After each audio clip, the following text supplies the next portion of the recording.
दोस्तों नमस्कार। आप देख रहे हैं स्पेशल कवरेज न्यूज। मैं हूं आपके साथ शिव कुमार मिश्रा। कल उपराष्ट्रपति के पद का चुनाव था। हम जानना चाहते हैं इस चुनाव में मौजूदा उपराष्ट्रपति सीपी राधाकृष्णन और पूर्व उपराष्ट्रपति जगदीप धनखड़ के मुकाबले किसको ज्यादा वोट मिले, किसको कम वोट मिले, किस दल के साथ भितरघात हो गया, किस दल के सांसदों के वोट ज्यादा निरस्त हुए, किन लोगों ने इस चुनाव से दूरी बनाई, किन लोगों ने एनडीए को वोट दिया। और सबसे अहम सवाल है जिस पर अब तक किसी की निगाह नहीं गई कि धनखड़ साहब के चुनाव में भी जब हुआ था 2022 में तो 15 वोट निरस्त हुए और आज भी 15 ही वोट कल भी निरस्त हुए। तब भी 15 वोट अवैध थे, आज भी 15 वोट अवैध हैं। इस पूरे घटनाक्रम को हम सिलसिलेवार आपके समक्ष रखेंगे, लेकिन इस बात को समझने के लिए आपको हमारे साथ अंत तक रुकना पड़ेगा, पूरा वीडियो देखना पड़ेगा। इस चैनल को जो स्पेशल कवरेज न्यूज का है इसे सब्सक्राइब भी करना पड़ेगा, बेल आइकन बटन भी दबाना पड़ेगा ताकि ये वीडियो सच्ची आप तक पहुंचे। तो चलिए शुरू करते हैं। एनडीए के उम्मीदवार के रूप में सीपी राधाकृष्णन खड़े हुए थे, जो देश के नए उपराष्ट्रपति चुन लिए गए। हालांकि सीपी राधाकृष्णन को 2022 के एनडीए उम्मीदवार जगदीप धनखड़ के मुकाबले 76 वोट कम मिले। आइए इस चुनावी गुणागणित को समझने की कोशिश करते हैं। क्या कारण रहे, क्या वजह रही।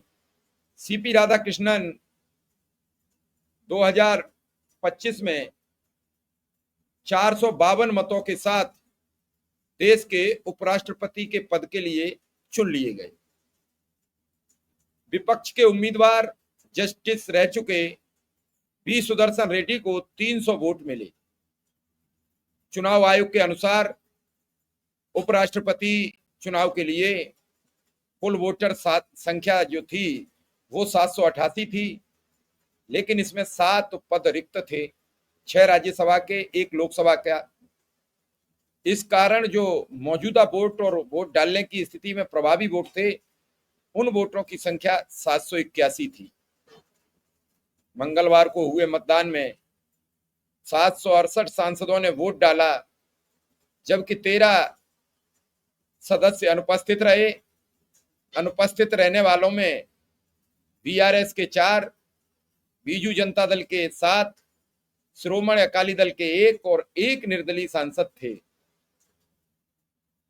उपराष्ट्रपति के चुनाव में मतदान मंगलवार सुबह 10 बजे शुरू होकर शाम 5 बजे तक चला।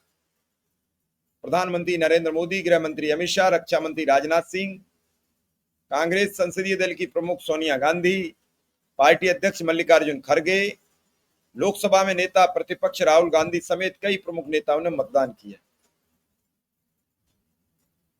धनखड़ को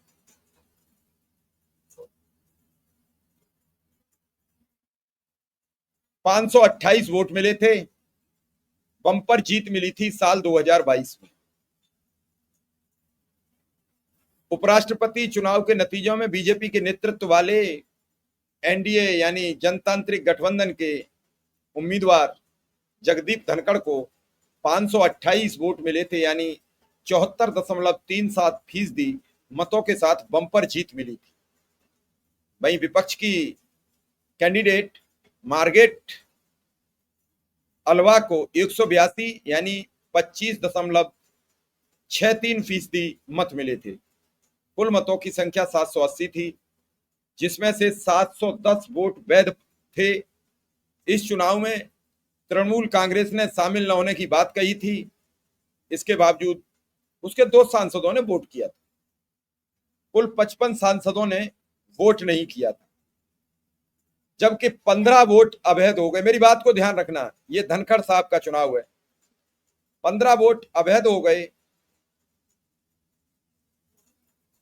2022 में लोकसभा में एनडीए के पास बड़ा संख्या बल था, जिस कारण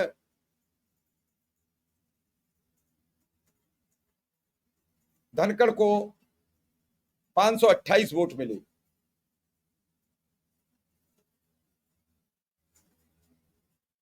इन वोटों को लेकर अगर हम बात करें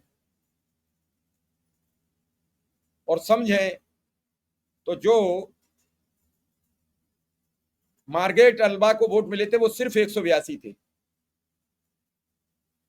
यानी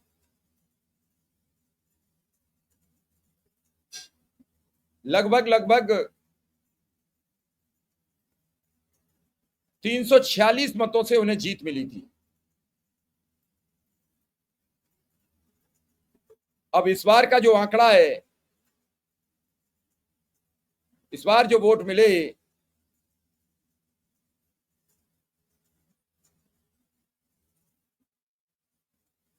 वो 781 वोट जो पड़ने थे उनमें वोट पड़े 767, और इस 767 वोट में 452 वोट प्राप्त करके सीपी राधाकृष्णन चुनाव जीते। सुदर्शन रेड्डी को 3 से वोट मिले, यानी 152 वोटों से हार जीत तय हुई। अब 152 वोट और 300 से ज्यादा मतों से जीत का अंतर काफी दुगुने का है। दुगुने से ज्यादा वोटों से उस समय चुनाव जगदीप धनखड़ जीते थे। उपराष्ट्रपति के चुनाव में लोकसभा और राज्यसभा के सांसद वोट करते हैं, यानी 781 सांसदों को वोट करना था। इसमें एनडीए के सांसदों की संख्या 427 थी, विपक्षी सांसदों की टोटल संख्या 354 थी। विपक्षी सांसदों में इंडिया ब्लॉक में शामिल पार्टियों के 3 से 15 और 39 दल ऐसे सांसद थे जो एनडीए और इंडिया ब्लॉक किसी का हिस्सा नहीं थे। इनमें जगन मोहन रेड्डी के पार्टी वाईएसआर के 11 सांसदों ने एनडीए को वोट किया, जिससे एनडीए की संख्या 438 हो गई। अब 39 में से वोट जो बचे वो 28, जिनमें बीजेडी के 7, बीआरएस के 4, अकाली दल का 1 और 2 निर्दलीय सांसदों सर्वजीत सिंह खालसा और अमृतपाल सिंह ने किसी को वोट नहीं दिया, यानी 14 सांसदों ने वोटिंग में हिस्सा नहीं लिया। ऐसे में जो 14 वोट बचे वो एनडीए को मिले।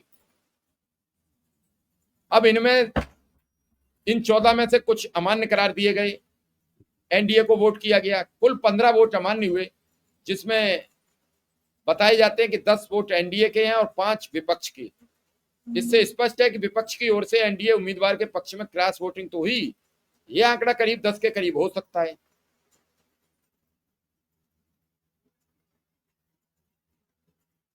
लेकिन यह एक सबसे बड़ी बात है जो सब लोग समझ नहीं रहे हैं। आप ये देखिए, क्या जो अवैध वोट हुए उनमें 10 एनडीए के कैसे मान लेंगे? उसका कोई आंकड़ा होगा, कोई लॉजिक होगा, या ऐसे ही मान लोगे? और अगर उन अवैध वोटरों को मान लोगे, उसका कोई सूत्रधार भी बनाओगे? जो बीजेपी को एनडीए को वोट मिले 14 ज्यादा, वो 14 मत उन सांसदों के हैं जो एनडीए इंडिया गठबंधन से बाहर थे, और जो 15 वोट निरस्त हो गए वो इंडिया गठबंधन के हैं। वोट किसी को दिखाए नहीं गए, निरस्त बता दिए गए और आंकड़े बता दिए गए। 2022 में 780 वोट पड़े, 15 मत अवैध थे। 2017 में 11 मत अवैध थे। 2012 में 8 मत अवैध थे, 790 वोट पड़े। 2007 में 790 वोट पड़े, 10 मत अवैध थे। 2002 में 790 मत पड़े, 7 अवैध थे। 1997 में 790 वोट पड़े और 46 अवैध थे, जो अब तक का आंकड़ा का सबसे ज्यादा है। अब ये सब बातें आप समझ के ये आप कैसे कह सकते हो कि जो 15 वोट गड़बड़ हुए वो सब इन्हीं के थे और 10 इधर से चले गए? यह चुनाव उपराष्ट्रपति जगदीप धनखड़ के जुलाई में स्वास्थ्य कारणों से इस्तीफा देने के बाद आयोजित किया गया। संसद परिसर के वसुधा भवन में 10 से 5 बजे तक मतदान चला। संसद के दोनों सदनों के सांसद ने इस चुनाव में मतदान किया। विपक्ष ने अपनी एकता दिखाने के लिए सुदर्शन रेड्डी को मैदान में उतारा। उनकी तरफ से एकता रही भी, लेकिन एनडीए ने अपनी रणनीति के तहत क्रॉस वोटिंग के जरिए विपक्ष के वोट में सेंध लगाने की कोशिश की, लेकिन वो कोशिश नाकाम रही। सुदर्शन रेड्डी ने कहा कि उन्होंने अपनी अंतरात्मा की आवाज पर वोट करने की अपील की थी, यही कारण रहा कुछ क्रॉस वोटिंग हुई है। इस चुनाव में 15 वोट अमान्य पाए गए हैं, यानी कुल वोटों का लगभग 2% है। यह बताता है कि सांसदों को मतदान प्रक्रिया में गलती या जानबूझकर इनवैलिड वोट देने की संभावना रही है। विशेषज्ञों का कहना है आगे ऐसे चुनाव में सांसदों को सही तरीके से वोटिंग करने की लंबी ट्रेनिंग की आवश्यकता है, ताकि इनवैलिड वोटरों की संख्या कम हो। लेकिन आप एक बात बताइए, जो मेरा फिर सवाल है कि पहले भी 15 2022 में, इस बार भी 15 2025 में उपचुनाव में, तो क्या सांसद ये तय करके आए कि 15 ही वोट निरस्त होंगे? इस सवाल को छोड़ूंगा आपके पास, क्या है इस सवाल को लेकर वरिष्ठ पत्रकार हैं शकील अहमद, उन्होंने कहा था कि जिस तरीके से हरियाणा के चुनाव में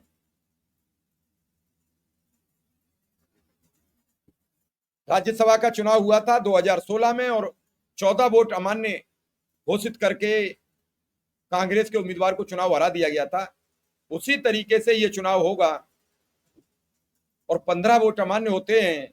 उसी तरीके की पेन की स्याही प्रयोग की जाती है। तो क्या चुनावी जो मामला है उसे कैसे बचाया जाए, कैसे लोगों को विश्वास में लाया जाए?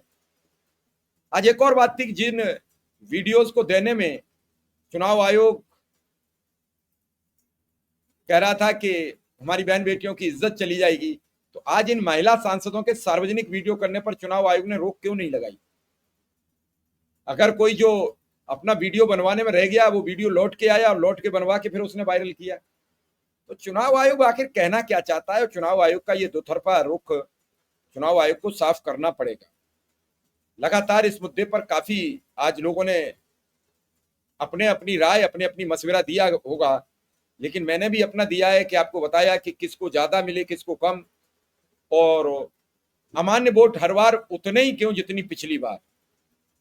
ये पूरा गणित समझिए और इस वीडियो को देख के आगे शेयर कीजिए और हमें कमेंट में बताइए कि इसमें क्या सही है और क्या गलत। आप सबका आभार, धन्यवाद और नमस्कार।